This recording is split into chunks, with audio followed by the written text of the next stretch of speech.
My husband left me when I was 8 months pregnant for his 24-year-old secretary. His exact words? Sell me the house and leave. I was broken until my boss smiled and said, "It's time to tell you the truth about your husband." What he revealed next made my husband cry like never before. I never imagined that my life would take a turn so drastic in the 8th month of my pregnancy. My story with Carlos seemed perfect. We met at university, we got married after graduating, and we both got good jobs. He is a financial manager in a construction company, and I as an executive of accounts at an advertising agency. We had been married for 10 years when I finally got pregnant. After several failed attempts and expensive treatments, the miracle happened. Carlos seemed as excited as I was at first. Everything changed when his company hired Valeria, a young, 24-year-old, tall, blonde, recently graduated secretary. The type of woman that makes middle-aged men lose their minds. "Just my secretary," said Carlos, when I mentioned the long hours they spent together in the office. "We are working on an important project." I really wanted to believe him. I wanted to, even when he started getting home late, when he started missing appointments with the obstetrician, when his behavior changed completely. "You're paranoid, it's the pregnancy hormones," he told me every time I expressed my concerns. The only consolation was my job. My boss, Mr. Gonzalez, was an older man who ran the agency with a firm but just hand. He always supported me, especially during pregnancy. "Take the time you need, Sophia," he told me when the morning sickness prevented me from arriving early. "You are one of our best executives." One night, when I was in my 8th month of pregnancy, Carlos arrived home later than usual. His expression was different. "We have to talk," he said, avoiding my gaze. My heart sank. All the women know that phrase. "You know Valeria is pregnant." The words fell like bombs in our living room. "What?" "She's 2 months along, and we are going to stay together." I stood, looking at him, unable to process what I was hearing. "Are you leaving me at 8 months pregnant?" "I'm sorry, Sophia, but with Valeria it's different. She's younger, more exciting, and now, she's also pregnant with our baby. Your son, of course, I'll take charge financially, but I need you to understand something else." He passed his hand through his hair, a gesture that he always made when he was nervous. "I need you to sell your part of the house. It would be worth a lot, and I want to live here. It's a good neighborhood to raise girls." I laughed, a hysterical, incredulous laughter. "You want me to sell the house so you can live here with your lover?" "It's the most practical thing. I'll give you a good price." I got up from the couch, my 8-month belly making the movement more difficult than it should be. "Go to hell, Carlos. Don't be irrational, Sophia. Think about the baby. You'll need the money." He left, but not before leaving some papers on the table. A purchase offer for my share of the house. That night, I cried until I ran out of tears. The baby moved restlessly, like it felt my anguish. The next day, I arrived at Mr. Gonzalez's office with swollen eyes. He saw me and called me immediately to his office. "What's going on, Sophia?" I told him everything. I don't know why, but I had always felt that I could trust him. As I spoke, his expression changed from concern to something else. It was anger. "Carlos works in a construction company in Valle, right?" "Yes." "Why?" Mr. Gonzalez took out his phone and dialed a number. "Maria, bring me the DV 2023 file immediately." His secretary appeared minutes later with a thick folder. "Sophia," said Mr. Gonzalez, while opening the folder, "there's something you should know about your husband and the company." Mr. Gonzalez extended various documents on his desk. "Constructor Del Valle is under federal investigation into massive fraud," he said, pointing to the papers.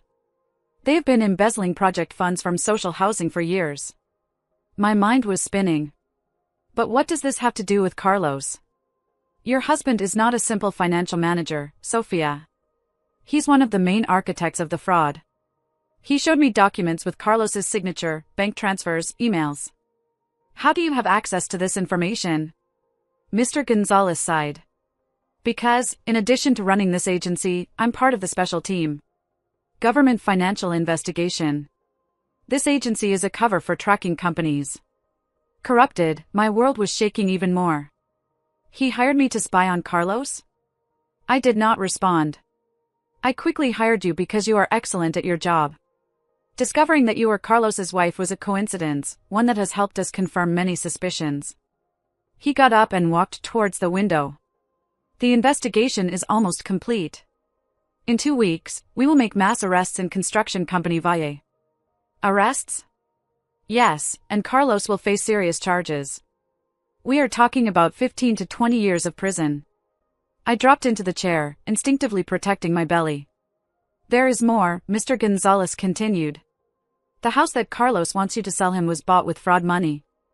No, that can't be. For years. The documents show otherwise. The initial payment came from an offshore account linked to the fraud. Tears started to fall. Why are you telling me all this? Because you need to protect yourself and your baby. If the house is in your name, when we make the arrests, it could be confiscated as part of the research. And what am I supposed to do? Mr. Gonzalez smiled for the first time since the beginning of the conversation. Turns out, I have a proposal for you. At that moment, the phone rang. His expression changed when he saw the number. It's Carlos, he said, showing me the screen. Probably to discuss the latest fraudulent project. With your permission, I will put it on speaker. We need to document everything. I nodded, feeling a mixture of pain and rage.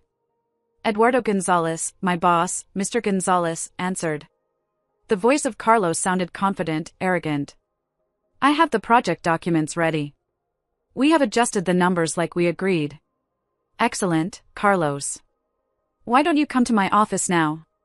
There is something important that we should discuss. Of course. I will be there in 20 minutes with Valeria. She has been very helpful with the documentation. Bring her, said Mr. Gonzalez, looking at me. In fact, why don't you bring also the documents of all the previous projects? It is time to make a balance sheet. All documents? Is there any problem? No. We'll be there soon. When Mr. Gonzalez hung up, he pressed a button on his phone. Did you record everything? Yes, sir, responded a voice from the intercom. He turned to me. You have 2 options, Sophia. You can go now and pretend we never had this conversation, or you can stay and be a witness to what is about to happen. What is going to happen? Justice. At that moment, I noticed that several people in dark suits entered discreetly. Your husband is on his way to the building with incriminating evidence, and his lover. The same lover that, according to our research, has been helping him falsify documents. He came up to me and put a hand on my shoulder. The question is, Sophia, do you want to be part of this? I stayed. 20 minutes later, Carlos and Valeria entered the agency carrying boxes of documents. She was wearing a tight dress that highlighted a belly that definitely didn't show 2 months of pregnancy. Mr. Gonzalez, Carlos greeted with confidence. Then Sophia. He saw me. What are you doing here? She works for me, remember? Answered Mr. Gonzalez. Please, take a seat. Carlos and Valeria visibly sat down, uncomfortable with my presence. Before we review the documents, said Mr. Gonzalez, there is something you should know. He pressed a button on his phone. Doors opened, and several federal agents entered Carlos's office. Carlos Ramirez. Valeria Mendoza. You are under arrest for federal fraud, embezzlement of funds, and falsification of documents. The color left the face of Carlos. This must be a mistake, right? There is an error. I responded, finding a strength that I didn't know I had. Everything is documented. You knew about this. Carlos stammered. Not as much as you knew about stealing money intended for social housing. Valeria began to cry. Carlos told me that everything was legal. He promised me that we would be protected. Did he also promise you a baby? I asked. Or was that also a lie? She looked down, answering me with silence, while the agents handcuffed Carlos. He attempted a last, desperate move. I can explain it. I have information about more people. Important, everything is recorded, sir, Ramirez told an agent. His confessions, your emails, your bank transfers, and now these documents that so kindly brought us. You can't do this. I have a family. Yes, I said, caressing my belly. You had it. The following months were a whirlwind. Carlos and several executives from Valle Construction Company were prosecuted. The investigation revealed a fraud of more than $100 million. Mr. Gonzalez, or rather, Agent Gonzalez, especially helped me protect my legitimate assets and to maintain the home, since I was able to prove that my part was paid with my honest salary. Valeria did a deal with prosecutors. Turned out that she was never pregnant. She was part of Carlos's plan to manipulate me. Months after the arrest, I gave birth to a beautiful girl, Valentina. Mr. Gonzalez and his wife were in the hospital, supporting me. "I have a proposal for you," he said while holding Valentina.